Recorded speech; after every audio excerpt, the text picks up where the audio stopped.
Hey everybody, welcome back. My name is Luke, and this is my review for The Interview.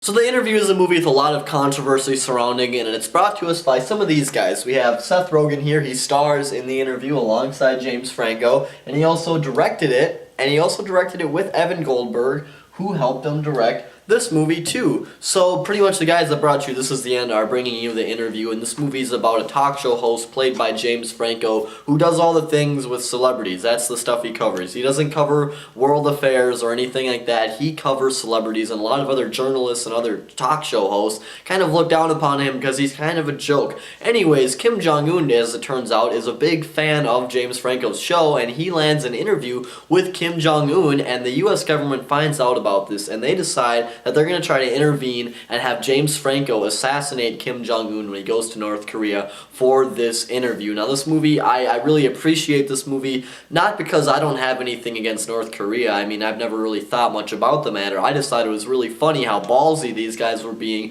making a movie that was about killing the leader of North Korea. I thought that was really funny, really edgy, and I was really irritated when this movie was being pulled a lot from a lot of theaters, but I'm glad I finally got to see it. And once I've seen this movie, at this point, I'm gonna be honest, it doesn't seem to me to be that offensive of a movie. I mean, yeah, it is kind of offensive because it's about killing the leader of another nation, a nation that nobody likes and everybody looks down upon, but I mean, for the most part, the movie is just kind of Seth Rogen and James Franco being dumb like they always are, and I think that's funny. But overall, the movie I don't think was that offensive. There weren't many scenes where I was like, oh my god, they shouldn't have done that, that was too edgy. I feel like it was actually, it wasn't mild, but it just worked. It was just kind of what it had to be, and I really like this movie because it was willing to try something new. Now the movie is constantly trying to be funny, and I will say that for the most part, I guess it is, but there are a lot of times though where the movie just isn't that funny. Now when it is funny, it's gut-bustingly hilarious if you ask me, but there's just a lot of time where they're trying to get jokes off the ground, but they just never really take off.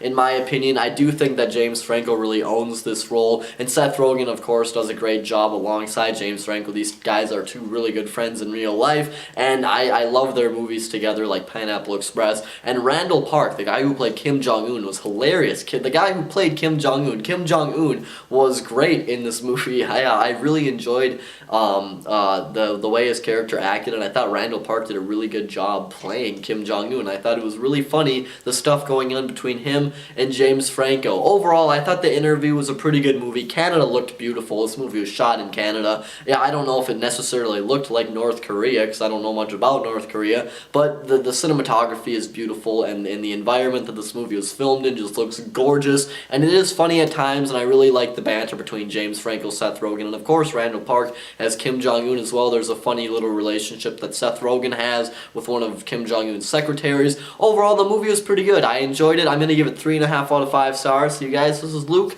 signing off. Please subscribe, and I'll talk to you later.